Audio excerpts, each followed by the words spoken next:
열왕기상 9장 10절에서 28절입니다. 키워드는 성전과 왕궁 이후 드리워지는 그림자, 부지런히 할 일입니다. 솔로몬이 두 집, 곧 여호와의 성전과 왕궁을 20년 만에 건축하기를 마치고 갈릴리 땅의 성읍 20곳을 히람에게 주었으니 이는 두로왕 히람이 솔로몬에게 그 온갖 소원대로 백향목과 잣나무와 금을 제공하였습니다. 히람이 두로에서 와서 솔로몬이 자기에게 준 성읍들을 보고 눈에 들지 아니하여 이르기를 내 형제여 내게 준 이 성읍들이 이러한가 하고 이름하여 가불 땅이라 하였더니 그 이름이 오늘까지 있느니라. 히람이 금 120달란트를 왕에게 보내었더라. 솔로몬 왕이 역군을 일으킨 까닭은 이러하니 여호와의 성전과 자기 왕궁과 밀로와 예루살렘 성과 하솔과 무깃도와 게셀을 건축하려 하였습니다. 전에 애굽왕 바로가 올라와서 게셀을 탈취하여 불사르고 그 성읍에 사는 가나안 사람을 죽이고 그 성읍을 자기 딸 솔로몬의 아내에게 예물로 주었더니 솔로몬이 게셀과 아래 벳 호론을 건축하고 또 바알랏과 그 땅에 들에 있는 다드몰과 자기에게 있는 모든 국고성과 병거성들과 마병의 성들을 건축하고 솔로몬이 또 예루살렘과 레바논과 그가 다스리는 온 땅에 건축하고자 하던 것을 다 건축하였는데 이스라엘 자손이 아닌 아모리 사람과 헷 사람과 브리스 사람과 히위 사람과 여부스 사람 중 남아있는 모든 사람 곧 이스라엘 자손이 다 멸하지 못함으로 그 땅에 남아있는 그들의 자손들을 솔로몬이 노예로 역군을 삼아 오늘까지 이르렀으되 다만 이스라엘 자손은 솔로몬이 노예를 삼지 아니하였으니 그들은 군사와 그 신하와 고관과 대장이며 병거와 마병의 지휘관이 됨이었더라.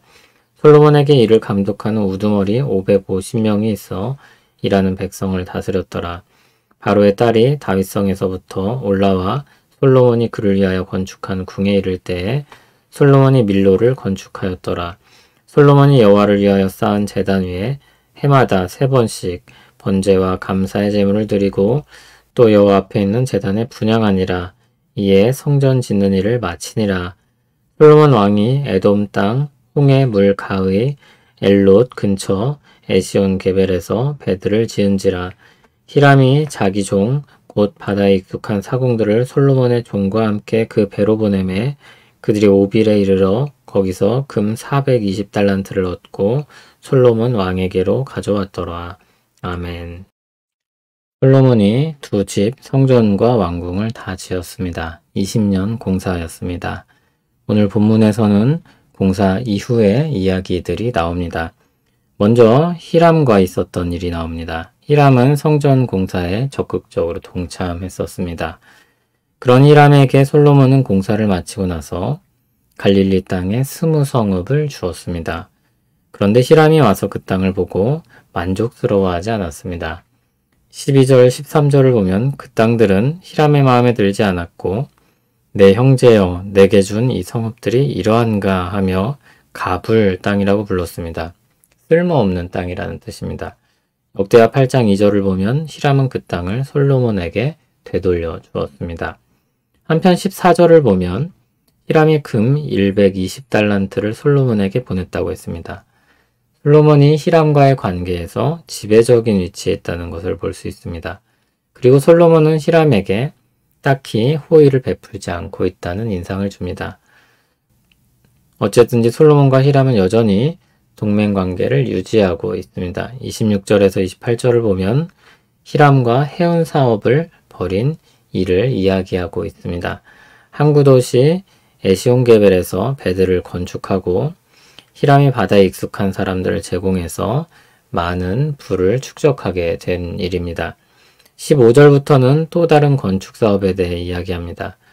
역군을 일으킨 까닭은 이러하니로 시작하는 이 내용은 솔로몬의 계속되는 건축 사업에 대해 말하고 있습니다. 계속된 건축 사업을 위해 역군을 일으켰던 것입니다. 성전과 왕궁과 더불어 그리고 밀로와 예루살렘 성과 하솔과 무깃도와 게셀이 언급됩니다. 19절을 보면 이 건축들의 성격이 어떤 것인지 볼 수 있습니다. 국고성, 병고성, 마병의 성입니다.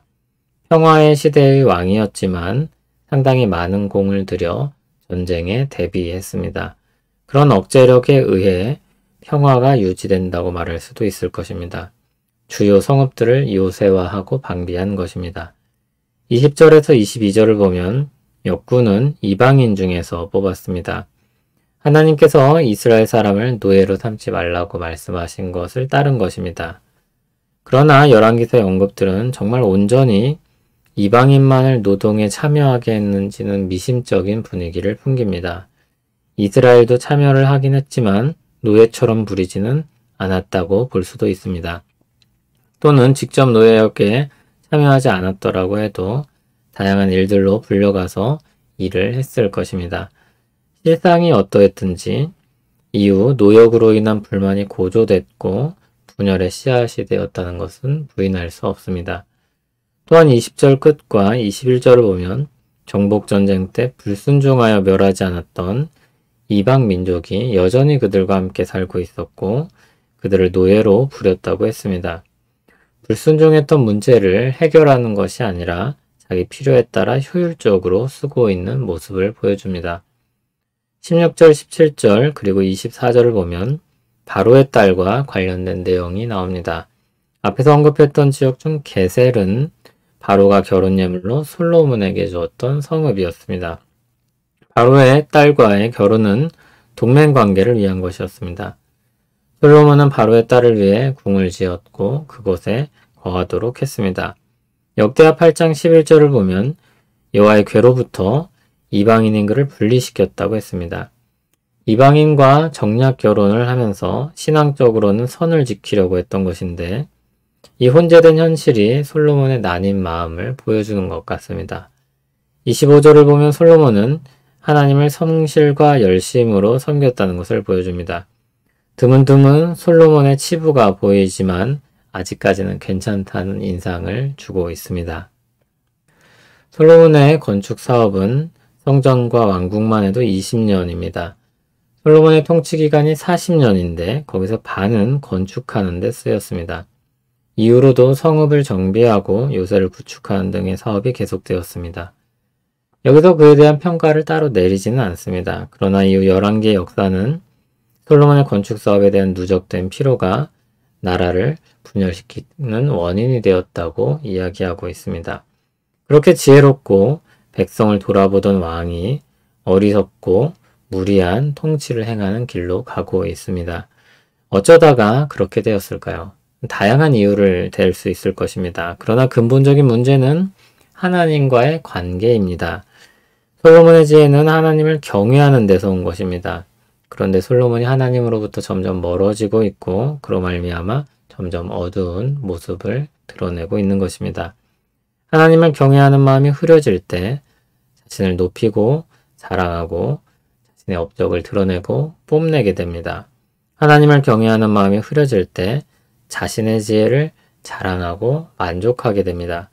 하나님을 경외하는 마음이 흐려질 때 하나님의 말씀을 잘 지키는 것처럼 보이면서도 흔들리고 혼재된 모습을 보이게 됩니다. 마음에서 말과 행동이 나옵니다.